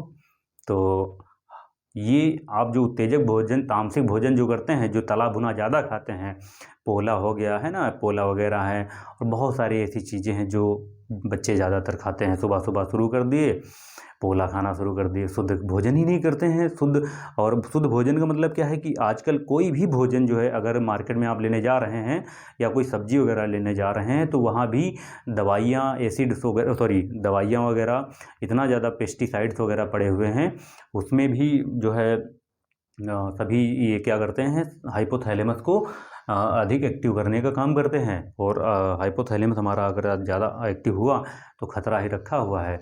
और फिर वहाँ जो है क्या होगा कि तापमान कब बढ़ जाए, कब कंट्रोल हो, पता ही नहीं है।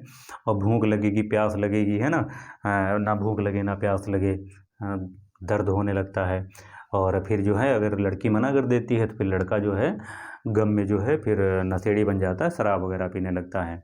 तो आप जो है कि इसमें क्या होता है कि आप उत्तेजक भोजन ना करें, है ना, नहीं तो आसाराम बाबू की तरह जो है अंदर चले जाएंगे अगर ज़्यादा हाइपोथैलेमस एक्टिव हुआ तो। ठीक है, तो अब ये हमारा हाइपोथैलेमस है, तो ये हमारा क्या करता है, शरीर के अंदर के तापमान को नियंत्रित करता है, जिसमें अगर तापमान अधिक हुआ पसीने से कंट्रोल कर लेगा, तापमान कम हुआ तो हो जाएगा। और दूसरा काम करता है, नेचर डिसाइड करता है, व्यवहार डिसाइड करता है, क्रोध का नियंत्रण है, प्रेम प्रसंग है, अगर प्रेम हो गया है ना, प्रेम करना होगा कि कितना अधिक प्रेम करेंगे कि आप सब कुछ कुर्बान कर देंगे मम्मी पापा को छोड़कर, है ना। इतने ऐसे ऐसे नालायक पड़े हैं ना कि छोड़ के चले जाते हैं, लड़कियां हैं भाग जाती हैं, पता नहीं कैसे, क्या दिमाग में चलता है लड़कों के साथ, है ना। 4-5 साल में, और जो 20 साल से जन्म देकर पाल पोस के बड़ा किए, वो हाइपोथैलेमस करवाता है, उनका कोई कंट्रोल ही नहीं, उनका कोई कंट्रोल नहीं उस पर। और बस वही है कि प्यास लगना, पसीने का नियंत्रण है। और शरीर उसके बाद जो है हमारा काम करता है, जो हाइपोथैलेमस है वो लड़कों का ज़्यादा एक्टिव होता है और लड़कियों का कम एक्टिव होता है। वो सल्फोनिक अम्ल की मात्रा के आधार पर डिसाइड होता है। और ये सल्फोनिक अम्ल की मात्रा भी कहाँ से मिलती है? ज़्यादातर उत्तेजक भोजन करने से, जैसे प्याज, लहसुन वगैरह ज़्यादा खाते हैं तो इससे क्या होता है कि हाइपोथैलेमस हमारा ज़्यादा एक्टिव हो जाता है। फिर हमारा अपने यहाँ ऊपर से कंट्रोल जो है हट जाता है, हमारा अपने ऊपर कंट्रोल नहीं होता है। इससे साधु संत भी जो है अगर ज़्यादा प्याज, लहसुन वगैरह खा रहे हैं तो उसमें सल्फोनिक अम्ल की मात्रा अधिक होगी, तो वो जो है वो भी कांड कर जाते हैं। और जिन्होंने कांड किया है वो आज जेल के अंदर पड़े हुए हैं, तिहाड़ जेल में। ठीक है, अब क्या है कि अगर बात करें, एक लाइन में बात करें कि हाइपोथैलेमस क्या है, तो प्रसन्नता है ना, लास्ट पॉइंट लिख ली, प्रसन्नता, प्रसन्नता, सेक्स, क्रोध, प्रेम, भूख, क्रोध, प्रेम, भूख, प्यास, प्यास आदि की भावनाओं का नियंत्रण करता है। ठीक है, आदि की भावनाओं का नियंत्रण करता है। इतना क्लियर हो गया होगा कि हाइपोथैलेमस क्या करता है कि प्रसन्नता, सेक्स, क्रोध, प्रेम, भूख, प्यास आदि की भावनाओं को नियंत्रित करता है, नियंत्रित करने का काम करता है। अगर प्यास लगी है तो आपको जो है पानी पीना पड़ेगा ही पड़ेगा। थोड़ी देर कंट्रोल हो सकता है, ज़्यादा देर आप कंट्रोल नहीं कर सकते। ठीक है, तो हमारा जो है अग्र मस्तिष्क के जो 3 पार्ट है, सेरिब्रम है, थैलेमस है, हाइपोथैलेमस है, इन तीनों की बात हम कर चुके हैं। ये वाला हिस्सा हमारा कंप्लीट हो गया है। तो अगर अभी तक कोई डाउट हो तो आप कमेंट करिएगा, तो हम उसको भी बताएंगे। लेकिन मुझे नहीं लगता कि यहाँ तक कोई दिक्कत होगी, इतना क्लियर है। ठीक है, तो अब आगे बढ़ते हैं। इसके बाद हमारा जो मिड ब्रेन है यानी मध्य मस्तिष्क है, उसकी बात करते हैं। तो इसको ज़रा इरेज कर देते हैं, है ना, इसको इरेज कर देते हैं ताकि आप जो है आगे वाले हिस्से तक पहुँच सकें। बस आप लोग नोट करते रहिएगा ताकि पॉइंट में है, ज़्यादा दिक्कत भी नहीं होगी। आप नोट कर लेंगे, है ना, आपके लिए जो है बेनिफिशियल रहेगा, बेनिफिट आपको ही आएगा। इसके बाद जो है जब मध्य भाग की बात करते हैं तो हमारे मस्तिष्क का जो मध्य भाग है वो भी इम्पॉर्टेंट है, लेकिन हमारा जो अग्र भाग है, अग्र मस्तिष्क है, सेरिब्रम वगैरह, ये बहुत इम्पॉर्टेंट भाग है। यहीं से सबसे ज़्यादा यही लोग काम करते हैं। उसके बाद जो हमारा मिड ब्रेन है, वो मिड ब्रेन में भी 2 पार्ट होते हैं। जो मिड ब्रेन को क्या बोलते हैं? मेसेनसिफेलॉन बोलते हैं, मेसेनसिफेलॉन बोलते हैं। मध्य मस्तिष्क के 2 भाग हैं, एक है हमारा कार्पोरा, दूसरा है हमारा सेरिब्रल पेंडिकल, है ना। इसकी बात कर लेते हैं। तो इसके भी 2 भाग हैं, पहले वाले के 3 भाग थे, इसके 2 हैं। तो एक हो गया कार्पोरा, कार्पोरा, दूसरा भाग है सेरिब्रल पेंडिकल, सेरिब्रल पेंडिकल, सेरिब्रल पेंडिकल। ये 2 भाग जो हैं हमारे मध्य मस्तिष्क के 2 भाग हैं, कार्पोरा है और सेरिब्रल पेंडिकल हैं। ठीक है, तो अब बात करते हैं कार्पोरा की, बात करते हैं। तो कार्पोरा का काम क्या है कि जो हम किसी चीज को देखते और सुनते हैं, याद रखना कि कार्पोरा काम क्या करता है कि जो हम आंखों से देखते हैं, जो कान से सुनते हैं, उसको मस्तिष्क तक जो है ले जाना, ताकि मस्तिष्क डिसाइड कर सके कि वो वस्तु है क्या। ठीक है, काम क्या है कार्पोरा का? मुख्य काम क्या है कि हम जो आंखों से देखेंगे, जो कानों से सुनेंगे, उस चीज को मस्तिष्क तक ले जाना। फिर मस्तिष्क डिसाइड करेगा कि हमने क्या सुना, क्या देखा, और फिर जो है हमारे सामने वो इमेज बनती है कि अच्छा ये है। तो अगर हम दूर से, अगर आपने देखा होगा कि जब कोहरा वगैरह ज़्यादा ठंडी में पड़ता है, सर्दियों में पड़ता है, तो बहुत दूर अगर कोई चीज़ आपकी तरफ आ रही होती है तो आपको लगता है कि कोई 4 पैर वाला जानवर आ रहा है ना, लगता है शायद गधा है, आ रहा है ना। जैसे जैसे जैसे जैसे नज़दीक आता जाता है तो कुछ पिक्चर जो उसकी होती है वो क्लियर होती हुई चली जाती है। कोहरा बहुत घना है और बहुत नज़दीक जब आ जाता है तब आपको फिर लगता है ना, नज़दीक आने लगता है तो फिर लगता है कि नहीं, गधा नहीं है, ये तो घोड़ा है। फिर लगता नहीं, ये घोड़ा नहीं है, ये जो है सांड वगैरह है। और अगर उसके और नज़दीक आ जाता है फिर जो है लगता है कि नहीं, ये तो सांड भी नहीं है, कुछ और है। तो थोड़ा और नज़दीक आता है, जब बहुत नज़दीक आ जाता है फिर पता चल लगता है कि अरे ये तो गाय है। तो ये क्या है कि ब्रेन जो है जब तक क्लियर नहीं होगा मैसेज कि क्या है, क्या देखा गया है, क्या सुना गया है, तब तक जो है ब्रेन डिसाइड नहीं करता है। लेकिन जैसे ही हमारी आंखें देखती हैं और जो कान सुनते हैं वो जैसा बताते हैं, मस्तिष्क वैसी जो है सूचना को एक्सेप्ट करता है, फिर वैसी आकृति को, वैसी वस्तु को बनाकर प्रेजेंट करता है कि अच्छा, क्लियर डिसाइड करता है कि अच्छा ये है ना, गाय है, गाय दिख रही है। तो कार्पोरा का मुख्य काम क्या है कि जो हमारी आईज हैं, आँख है, जो हमारे ईयर हैं, इनसे क्या होता है कि जो हमारे आँख और कान जो है क्या करते हैं, सुनते हैं, और जो आँख हमारी देखती हैं, इसके बाद जो है हमारे मस्तिष्क तक क्या करती हैं, देखने के बाद क्या करती हैं, संदेश को भेजती हैं मस्तिष्क को। जैसे संदेश भेजती हैं और जैसे संदेश मिलता है तो वहाँ वो चीज़ जो है, जो वस्तु है, उस वस्तु का जो है क्लेरिफिकेशन हो जाता है कि वो वस्तु है क्या। मस्तिष्क जो है उस वस्तु का क्या बना देता है, इमेज बना देता है। मस्तिष्क क्या करता है, उस वस्तु का इमेज बना देता है, इमेज बना देता है, उस वस्तु का इमेज बना देता है मस्तिष्क। ये चीज़ है, ये वस्तु है, ठीक है। तो आइज़ और ईयर क्या करते हैं, देखना और सुनना है उनका काम, और वो ब्रेन तक जो है इस जो देखते हैं, जो सुनते हैं, उसको ब्रेन तक ले जाते हैं, और वो ब्रेन जो है क्या करते हैं, वो ब्रेन जो है भेज देता है, मस्तिष्क भेज देता है सेरिब्रम के पास। और अगर सेरिब्रम ने जैसे ये संदेश पहुंचा, ठीक है, ये संदेश जो है सेरिब्रम के पास भेजता है, फिर मस्तिष्क है ना सेरिब्रम के पास भेजता है। और जैसे ही सेरिब्रम को मिला, अगर सेरिब्रम ने उस वस्तु को पहले से देखा है ना, वो उसको उसके बारे में पहले से सेरिब्रम को याददाश्त है, पता है, उसकी याद मेमोरी पावर मजबूत है, तो वो जो है बना देगा, तुरंत बता देगा कि ये गाय है, ये कुत्ता है, ये गधा है, ये घोड़ा है, या ये लड़की है, ये हमारी जो है रिलेशन में है। तो ऐसी चीज़ जो है सेरिब्रम के पास, जो आंखें और कान सुनेंगे, ये मस्तिष्क को भेजेंगे, और मस्तिष्क तुरंत सेरिब्रम से बताएगा क्या क्या तुम्हें याद है ना, क्या तुम्हें याद है। तो वो सेरिब्रम जो बता देता हाँ मुझे याद है, और जैसे ही बता देता हाँ मुझे याद है, तो सेरिब्रम बता देता अच्छा ये चीज़ है, मुझे याद है, और वो क्या है, और वो ये वस्तु है, वो ये वस्तु है, और वो इमेज बना देता है सेरिब्रम, ठीक है, वो दिखा देता है।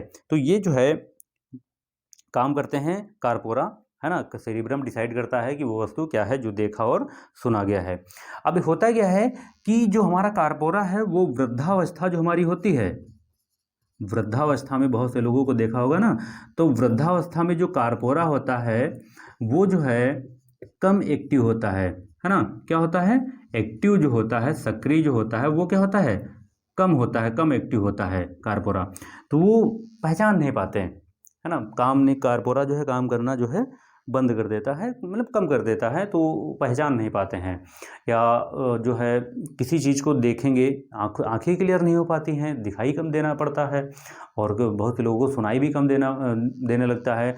तो वृद्धावस्था में कार्पोरा जो है क्या होता है कि कम एक्टिव होता है, और उसकी वजह से जो है जो सुना और जो देखा गया है उसको जो है क्लेरिफिकेशन करने के लिए वो 2-3 बार पूछ लेते हैं, और बहुत नज़दीक ले आते हैं कि अच्छा क्या है, अच्छा ये है ना। नज़दीक बहुत लाकर देखते हैं, या उनको बताना पड़ता है, तब जाके वो इमेज बनती है। फिर याद दिलाना पड़ता है कि नहीं नहीं ये नहीं है, वो चीज़ है ना। जो आपके बुजुर्ग वगैरह होते हैं ना, कि जो हमारे सीनियर सिटीजन हैं, उनका जो कार्पोरा है वो कम एक्टिव होता है, ठीक है। तो ये पूरा जो है हमारा कार्पोरा का काम है कि जो आंखें देखी, सुनी, और उन्होंने संदेश भेजा मस्तिष्क को, सेरिब्रम के पास भेजा, सेरिब्रम के पास याददाश्त है, और अगर उसे याद है तो वो फिर बता देता हाँ मुझे याद है ये क्या है, और वो चीज़ जो है उसका इमेज बना देते हैं, वो बता देते हैं, फिर वो जो है आगे का एक्शन शुरू हो जाता है। लेकिन वृद्धावस्था जो है उसमें कार्पोरा जो है कम एक्टिव होता है, जिसकी वजह से उनकी मेमोरी पावर जो है, क्योंकि उनका सेरिब्रम ही कमज़ोर होता है, मेमोरी पावर कम होने लगती है ना।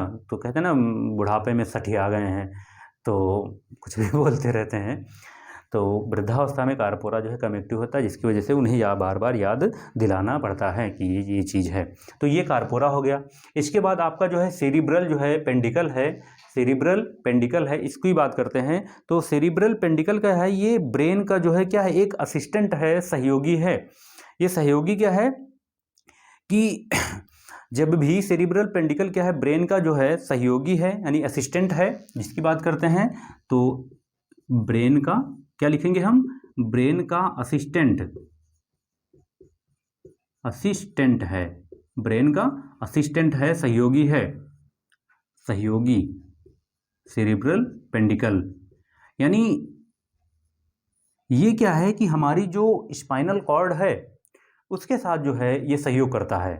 स्पाइनल कॉर्ड जो है उसके साथ क्या करता है, सहयोग करता है। ब्रेन का असिस्टेंट है, सहयोगी है, और ये स्पाइनल कॉर्ड के साथ भी सहयोग करता है। यानी कि जब भी हमारा ब्रेन जो है, जब हमारा ब्रेन जो है क्या होता है, बिजी, जब हमारा ब्रेन बिजी होता है तो ये सेरिब्रल पेंडिकल क्या करता है, उस समय जो है स्पाइनल कॉर्ड को, हमारी मेरुरज्जु जो है उसको क्या करता है, उसको एक्टिव कर देता है।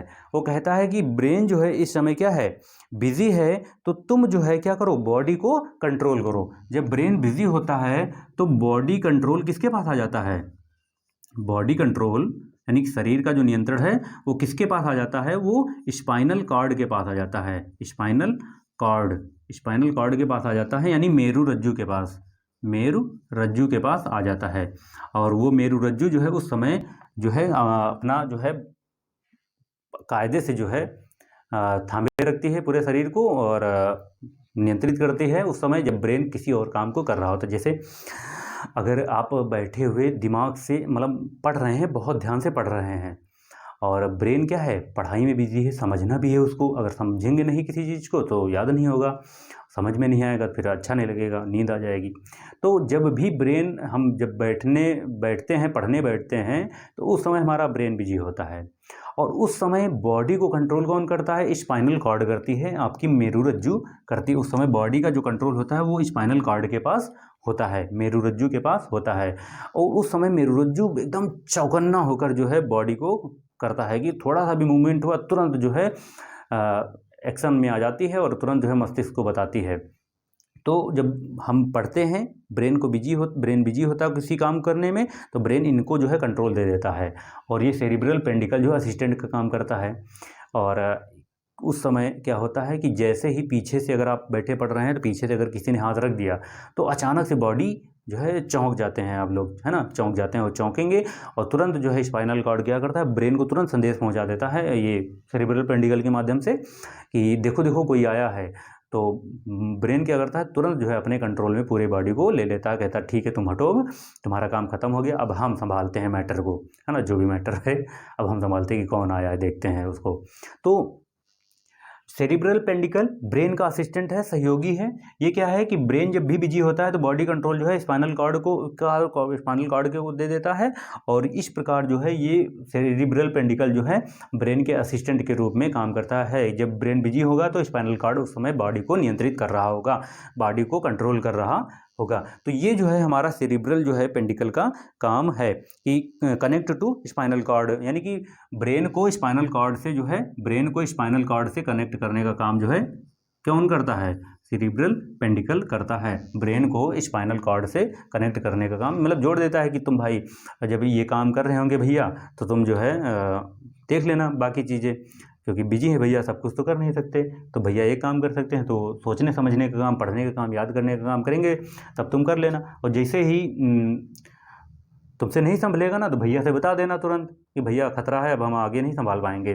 जैसे हमारी बॉडी को कोई टच करता है या अचानक से कुछ चुभता है या कुछ काट लेता है तो तुरंत जो है हम ये बता देता है भैया तुम संभालो, हमसे नहीं होगा। हम भी सिर्फ हम बॉडी को कंट्रोल कर सकते हैं, एक संभाल सकते हैं थोड़ी देर के लिए, इससे ज़्यादा नहीं कर सकते हैं। तो तुरंत जो है सेरिब्रल पेंडिकल के माध्यम से जो है ब्रेन को संदेश पहुँच जाता है। संदेश जो है वो तुरंत जो है ब्रेन एक्शन में आ जाता है, वो अपने कंट्रोल में पूरी सिचुएशन को ले लेता है। तो ये हिस्सा जो है हमारे मिड ब्रेन का है, मध्य मस्तिष्क का है, कार्पोरा और सेरिब्रल पेंडिकल का। ठीक है, तो इतना आपको क्लियर हो गया होगा। ठीक है, अब आगे बढ़ते हैं। आगे बढ़ेंगे तो उसके बाद हमारा बचा, हमारा क्या, लास्ट वाला पश्चिम मस्तिष्क बचा। ठीक है, पश्चिम मस्तिष्क, इसकी बात कर लेते हैं। आप, आई होप आप इंजॉय कर रहे होंगे, मुझे पता है आप इंजॉय कर रहे होंगे। तो अब पश्चिम मस्तिष्क पे आते हैं। तो पश्चिम मस्तिष्क जो है इसके भी क्या है कि दो भाग हैं, एक सेरिबेलम है, एक मेडुला ऑब्लोंगेटा है। तो इसको ले आते हैं यहाँ पर ले आते हैं, एक यहाँ हो जाएगा। इसके दो पार्ट हैं, एक सेरिबेलम है, याद रखना सेरिब्रम पहले है अग्र मस्तिष्क में, सेरिबेलम और इसका जो दूसरा पार्ट होता है वो मेडुला ऑब्लोंगेटा होता है। मेडुला ऑब्लोंगेटा, बड़े आगे, एक मिनट हम इसको सही कर देते हैं। तो ये दो भाग जो है हमारे पश्चिम मस्तिष्क के हैं। पश्चिम मस्तिष्क को इंग्लिश में बोलते हैं रोम्बेन सिफेलॉन बोलते हैं। ठीक है, सेरिबेलम और मेडुला ऑब्लोंगेटा बोलते हैं। तो अब इसकी बात करते हैं, सेरिबेलम की बात करते हैं। ये क्या है, तो ये संतुलन का कार्य करता है। यानी कि बॉडी जो है, हमारे शरीर जो है, शरीर में क्या करता है, संतुलन का कार्य करता है कि शरीर जो है संतुलित रहे। बॉडी में संतुलन यानी कि बैलेंस का कार्य करता है, बैलेंस बनाने का कार्य करता है। ठीक है, बॉडी में, शरीर में संतुलन का कार्य जो है कौन करता है, सेरिबेलम करता है। अब इसमें क्या है, आपने छोटा बच्चा देखा होगा, बचपन में जब चलता है, पहले बैठना सीखता है ना, उसके बाद घुटनों के बल चलना सीखता है, और कभी कभी खड़ा होता है ना, तो हिल डुल के जो है किसी तरह बहुत मजबूती के साथ, जो जैसे रावण के दरबार में अंगद ने पैर रखा था, है ना, रख देता है, फिर दूसरा उठाता मजबूती के साथ, फिर रखता है। तो कर क्या रहा होता है कि उस समय उसका सेरिबेलम जो है एक्टिव होता है, और वो शरीर में संतुलन स्थापित करने का कार्य कर रहा होता है। इसी चीज़ को आप लोगों ने देखा होगा कि बहुत सारे जो है सर्कस वगैरह में देखा होगा, सर्कस में कि रस्सी के ऊपर जो है क्या होते हैं, साइकिल चला रहे होते हैं। रस्सी के ऊपर जो है साइकिल चला हो रहे होते हैं, या डंडा लेकर जो है उस पर बैलेंस बना रहे, टहल रहे होते हैं, चल रहे होते हैं, पैदल टहलते हैं। रस्सी के ऊपर क्या करते हैं, टहलते हैं ना, ये भी आपने देखा होगा। तो वो क्या है, कैसे कर लेते हैं, अब रस्सी है, कोई रोड तो बनी नहीं है कि रोड बनी या बहुत चौड़ा सा कोई चीज़ जो है रखी हुई है उस पर चल रहे हैं। तो उस समय इनको प्रैक्टिस करने से जो है सेरिबेलम आता है, सेरिबेलम एक्टिव होता है। तो वो उन्होंने प्रैक्टिस की, मोर प्रैक्टिस की, तो उसकी प्रैक्टिस की वजह से जो है उनका सेरिबेलम जो है एक बैलेंस में आ गया। सेरिबेलम ने बॉडी को क्या कर दिया, बैलेंस कर दिया कि आप जो है अब अच्छे से चल सकते हैं। उस समय सेरिबेलम हाई, मतलब अच्छे से पूर्ण रूप में एक्टिव होता है कि पतली रस्सी है उस पर चल रहे हैं, या कोई छोटा सा पट्टा उस पर साइकिल चला रहे हैं सर्कस में, है ना, वो बाइक चला रहे हैं, है ना, दौड़ रहे हैं। तो वो क्या है, शरीर में बैलेंस कहाँ से आएगा, तो वो सेरिबेलम जो है बैलेंस करता है। वैसे ही आपको बच्चा भी दिखाई देगा। बच्चा शुरुआत में बहुत ही मजबूती के साथ जो है चलना सीखता है, पैर रखना सीखता है। बच्चा जो चलना सीखता है उस समय जो है उसका सेरिबेलम जो है कम एक्टिव होता है, लेकिन धीरे धीरे सेरिबेलम जो है वो एक्टिव होने लगता है। ठीक है, रस्सी पर चलना, सर्कस वगैरह होता है, चलता है, लुढ़कता है, उठता है, फिर चलता है, बच्चा यही करता रहता है। धीरे धीरे एक समय के बाद क्या होता है, सेरिबेलम एक्टिव हो जाता है, तो बच्चा चलने लगता है। ठीक है, अब इसमें क्या है कि जो शराबी होते हैं, है ना, शराबी जो होते हैं उनका सेरिबेलम जो है शांत हो जाता है, न्यूट्रल अवस्था में चला जाता है। तो जो शराबी होते हैं उन शराबियों में क्या होता है कि बैलेंस जो है ख़त्म हो जाता है। शराबी जो होते हैं उसमें क्या होता है, बैलेंस जो है, संतुलन जो है ख़त्म हो जाता है, बैलेंस जो है ख़त्म हो जाता है। और जैसे ही बैलेंस ख़त्म हुआ, बैलेंस मतलब संतुलन ख़त्म हुआ, और वो फिर क्या करते हैं, हिलते डुलते जो है ना, मोरनी बागा में नाचे आधी रात में, वैसे जो है डांस करते हुए टहलते हुए आते हैं। कहाँ गिर गए कब उठे कुछ पता ही नहीं चलता। तो उनका सेरिबेलम उस समय जो है शांत हो जाता है। भाई सेरिबेलम जो है बैलेंस ख़त्म कर देता है कि नाली में गिर गए, कहीं किसी के ऊपर गिर गए, या बाइक से चला रहे हैं तो बाइक से लुढ़के हुए जा रहे हैं। मैंने एक वीडियो देखा था छोटा सा, उसमें जो है वो पीछे बाइक पे बैठ रहे हैं, तो एक बार उनको बिठा रहे हैं तो इधर गिर रहे हैं, और एक बार बिठा रहे हैं तो इधर गिर रहे हैं। क्यों? उनका कंट्रोल नहीं है, सेरिबेलम बैलेंस नहीं बना रहा। सेरिबेलम जो है बैलेंस ख़त्म कर दिया है, सेरिबेलम को पता ही नहीं है, उस समय एक्टिव ही नहीं है, तो ये जो है लुढ़कते हुए चलते रहते हैं। तो ये जो सेरिबेलम है ये बॉडी में क्या करता है, मेन काम क्या है कि बॉडी में संतुलन बनाने का कार्य करता है। ठीक है, तो ये सेरिबेलम हो गया, इतना क्लियर हो गया होगा। अब आते हैं आपके मेडुला ऑब्लांगेटा पे, है ना। मेडुला ऑब्लांगेटा पे हैं, ये क्या करता है कि जो मेडुला ऑब्लांगेटा है ये शरीर में जो हमारी मेटाबॉलिक जो रिएक्शन है उनको कंट्रोल करता है, नियंत्रित करता है। यानी कि शरीर में जो हमारी मेटाबॉलिक रिएक्शन है, मेटाबॉलिक रिएक्शन जिसको बोलते हैं उपापचयी क्रियाएं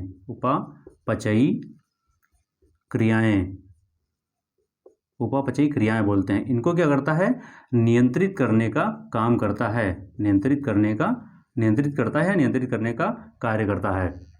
ठीक है, जो मेडुला ऑब्लांगेटा है शरीर में क्या करता है, मेटाबॉलिक रिएक्शन को या उपापचयी क्रियाओं को क्या करता है, नियंत्रित करने का काम करता है। ठीक है, अब जो मेटाबॉलिक रिएक्शन है ये दो होती हैं, एक होती है एनाबॉलिक, एक होती है कैटाबॉलिक। ठीक है, जो उपापचयी क्रियाएं होती हैं वो एक होती है कैटाबॉलिक और एक होती है एनाबॉलिक रिएक्शन, जिसे उपचयी और अपचयी क्रिया कहते हैं। तो कैटाबॉलिक में क्या होता है कि जैसे हम किसी चीज़ को तोड़ते हैं, टूटना, कैटाबॉलिक मतलब होता है टूटना, है ना, टूटना। जैसे कोई चीज़ टूटती है तो एनर्जी प्रोड्यूस होती है। जैसे हम भोजन किए, है ना, हमने भोजन किया, और भोजन क्या होता है कि भोजन जो है टूटता है, बहुत सारी चीज़ें भोजन से निकलती हैं। उस जब भी भोजन टूटता है तो उससे क्या होता है कि एनर्जी प्रोड्यूस होती है ना। भोजन ये है आपस में जुड़ा हुआ है, ये सारा भोजन जुड़ा, हमने खाया सब मिक्स करके अच्छे से। अब इस भोजन में बहुत सारे जो है मिनरल्स होंगे, विटामिन होंगी, प्रोटीन होंगी, है ना। ये क्या होंगे, ये टूटेंगे, अलग अलग होंगे, और इन जब अलग होंगे तो इनसे क्या होता है, जब अलग होंगे तो इनसे एनर्जी प्रोड्यूस होगी और शरीर में उपापचयी क्रियाएं होंगी। लेकिन जो एनाबॉलिक रिएक्शन है, वो एनाबॉलिक रिएक्शन में क्या होता है कि ज्वाइंट होते हैं, जुड़ते हैं, है ना, कि ये अलग अलग हैं, ये अलग अलग पार्ट हैं। तो ये क्या होंगे, जब भी एनाबॉलिक रिएक्शन होगी तो उसमें क्या होंगे, ये सभी आपस में जुड़ेंगे, ये आपस में जुड़ेंगे, और जुड़कर क्या बनाते हैं, एक जो है नया जो है यौगिक का निर्माण करते हैं। ठीक है, नए यौगिक का निर्माण करते हैं।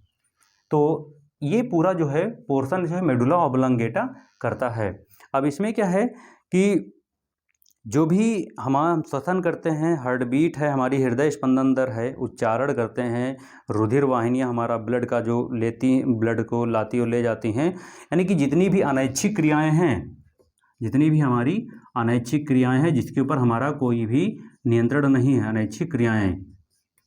अनैच्छिक क्रियाएं हैं जिन पर हमारा कोई भी नियंत्रण नहीं है, वो सभी जो है इन पे नियंत्रित करने का काम करता है मेडुला ऑब्लांगेटा करता है।